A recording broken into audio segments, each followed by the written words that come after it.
Hello दोस्तों, नमस्कार। स्वागत है एपीटी इंस्टीट्यूट की फोटोशॉप की सीरीज में, जहां पर आज का टॉपिक है सिलेक्ट मेन्यू से रिलेटेड। आज के ट्यूटोरियल में हम सिलेक्ट मेन्यू के सभी ऑप्शंस को पढ़ेंगे, प्रैक्टिकल करके देखेंगे और समझेंगे। तो बढ़ते हैं अपनी इस क्लास में आगे और स्टार्ट करते हैं आज की क्लास।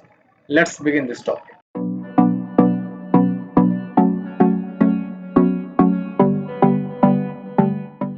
तो दोस्तों, हम आ गए हैं फोटोशॉप पर और फोटोशॉप पे हम लोग भी सिलेक्ट मेन्यू में आएंगे। और सिलेक्ट मेन्यू पे आने से पहले हमने यहाँ पे एक इमेज ले ली है। अब सिलेक्ट मेन्यू के एक एक ऑप्शन देखेंगे। पहला ऑप्शन है ऑल का शॉर्टकट की कंट्रोल ए।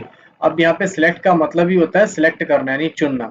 तो आप यहाँ पे अपनी इमेज, जो भी ऑब्जेक्ट आपने लिया है, उसके सिलेक्शन से संबंधित सारे काम आप करने वाले हैं। तो पहला ऑप्शन है सिलेक्ट ऑल। जैसे आप इस पे क्लिक करेंगे तो आपकी इमेज इस तरीके से पूरी डॉटेड डॉटेड जो आपको दिख रहे हैं, ये सारे डॉटेड हो रहे हैं, ये सिलेक्ट हो जाती है। इस तरीके से आप अपनी इमेज को सिलेक्ट कर सकते हैं। और इसी के बाद दूसरा ऑप्शन आता है डी सिलेक्ट करने के लिए। तो कंट्रोल डी इसकी शॉर्टकट की है, आप यहाँ से क्लिक करके इसे डी सिलेक्ट कर सकते हो। जो काम हम यहाँ से कर रहे थे वही काम आप अब मेन्यू से, जैसे अभी मैंने इसको किया तो ये भी सिलेक्ट हो गई है, तो वही काम हम यहाँ से भी कर रहे थे। अब यहाँ पे डिसलेक्ट करने के लिए हम कंट्रोल डी प्रेस करते हैं तब भी हो जाता है, या आप सिलेक्ट मेन्यू से डिसलेक्ट क्लिक कर देंगे तब भी हो जाएगा।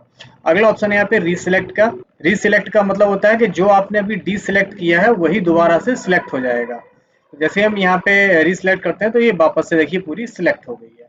यानी रीसिलेक्ट का मतलब होता है जो आपने अभी डिसलेक्ट किया है उसी को वापस से ये सिलेक्ट कर देगी। ये वापस कंट्रोल डी करते हैं और अनसिलेक्ट कर लेते हैं।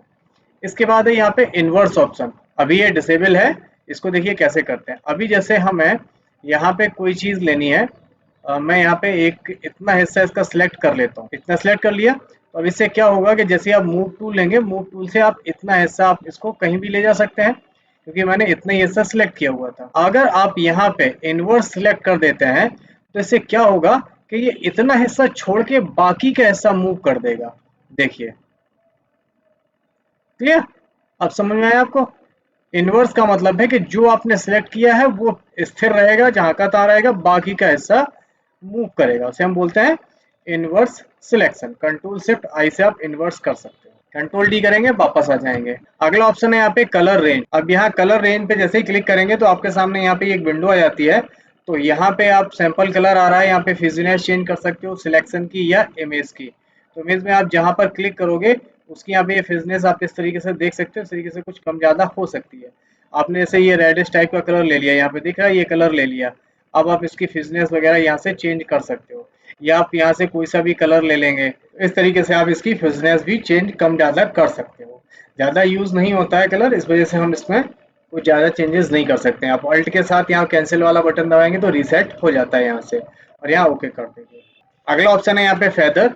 फेदर के लिए हम एक काम करते हैं, एक यहाँ से नई फाइल ले लेते हैं और यहाँ ओके करते हैं। हमारे पास एक ब्लैंक फाइल आ जाती है इस तरीके से। अब हम यहाँ पे इस फाइल को यहाँ से सिलेक्ट करते हैं। इस तरीके से मैंने सिलेक्ट किया और मूव टूल से हम फाइल को यहाँ पर लाते हैं। तो आप देख रहे हैं यहाँ पे मैंने मूव टूल से लगा दिया है।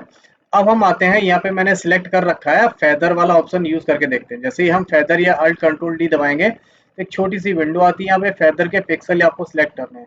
जैसे यहाँ पे 10 पिक्सल फेदर है, आप यहाँ 15 पिक्सल भी कर सकते हैं, जितना आपको लगता है आप कर दीजिए, ओके करेंगे।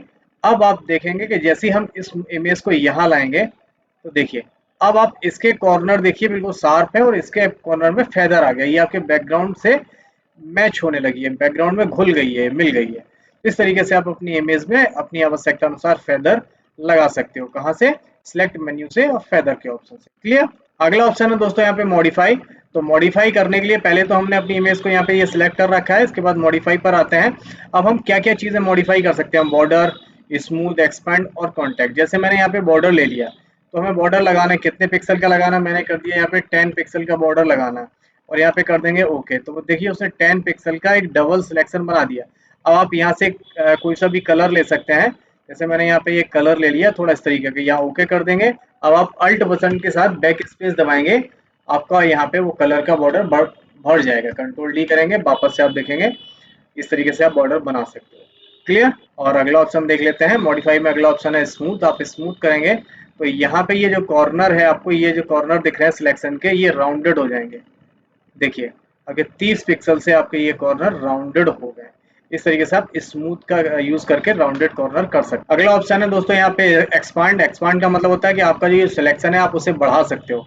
यहाँ एक्सपांड पे क्लिक करेंगे, आपको कितना बढ़ाना है, जैसे मैंने कर दिया यहाँ पे, मुझे 10 पिक्सल सिलेक्शन और बढ़ाना है, और यहाँ ओके करेंगे, देखिए आपका 10 पिक्सल एक्सपांड हो गया, यानी बढ़ गया। ऐसे ही अगला ऑप्शन था यहाँ पे कॉन्टैक्ट। कॉन्टैक्ट करेंगे तो आपका जितना एक्सपांड है वो एक्सपांड आपका कम हो जाएगा। जैसे मैं 15 पिक्सल कॉन्टैक्ट करता हूँ तो कॉन्टैक्ट से क्या होगा कि ये कम हो जाएगा 15 पिक्सल। देखिए इस तरीके से हम सिलेक्शन को कम ज्यादा कर सकते हैं मॉडिफाई ऑप्शन से। अगला ऑप्शन है दोस्तों हमारे पास ग्रो। तो यहाँ पर ग्रो को यूज करने के लिए हम पहले कोई सिलेक्शन कर लेते हैं। जैसे मैंने यहाँ पे ये सिलेक्शन किया और अब यहाँ पर आते हैं सिलेक्ट पे और ग्रो पे क्लिक करेंगे तो देखिए इसने क्या किया कि वैसा कलर जहां जहां था, जितना मैंने सिलेक्ट किया था उससे मिलता जुलता पूरा एरिया उसने सिलेक्ट कर लिया। मैंने यहाँ पे क्लिक किया था तो इसी तरीके का मिलता हुआ पर्पल टाइप का एरिया उसने ऑटोमेटिकली सिलेक्ट कर लिया है। जबकि दूसरा ऑप्शन है यहाँ पे सिमिलर। तो सिमिलर करने से क्या होगा, जैसे मैं इसको यहाँ पे डिसलेक्ट करता हूँ और मैं यहाँ पे इसको सिलेक्ट कर लेता हूँ ब्लैक पे। मैंने ब्लैक को सिलेक्ट किया और यहाँ पे सिलेक्ट पे सिमिलर किया, तो ब्लैक कलर से जुलता जुलता जहाँ पे भी कलर होगा ये ब्लैक जैसा, वैसा वैसा सिमिलर सिमिलर कलर इसने पूरी इमेज में ऑटोमेटिकली सिलेक्ट कर लिया। सिर्फ ये ब्लैक ब्लैक सिलेक्ट, क्योंकि मैंने यहाँ पे ब्लैक सिलेक्ट किया था तो ब्लैक से मिलता हुआ नहीं, सिमिलर जो भी एरिया होगा वो सब पूरा ऑटोमेटिकली सिलेक्ट कर लिया। इसे हम सिमिलर करके यूज कर, वापस कंट्रोल डी करते हैं। अगला ऑप्शन है यहाँ पे ट्रांसफॉर्म सिलेक्शन। अगर हमने यहाँ पे कोई सिलेक्शन कर रखा है इस तरीके से और सिलेक्ट मेन्यू पे आके हम ट्रांसफॉर्म सिलेक्शन पे करते हैं तो देखिए इस तरीके से ये इसमें जो कॉर्नर आ जाते हैं, आप इनको पकड़ के से आप ट्रांसफॉर्म कर सकते हो, इस तरीके से कहीं पे भी मूव करवा सकते हो। इसको हम बोलते हैं ट्रांसफॉर्म सिलेक्शन। दोस्तों यहाँ पे अगला सिलेक्शन है लोड सिलेक्शन और सेव सिलेक्शन। तो लोड सिलेक्शन सेव सिलेक्शन के लिए, तो इसको यूज करने के लिए सबसे पहले हम कहीं सिलेक्शन बना लेते हैं। जैसे मैंने अभी ये सिलेक्शन बना लिया इतना, और यहाँ पर आते हैं और यहाँ पे लिखा है सेव। लोड सिलेक्शन अभी नहीं आया है, सेव सिलेक्शन आ गया। तो इस सिलेक्शन को हम सेव कर ले रहे हैं। ये जो एरिया है इतना सिलेक्ट करने के लिए हमने सिलेक्ट किया है, इसे सेव कर लेते हैं और इसे एक नाम दे देते हैं 1 और यहाँ ओके कर देते हैं।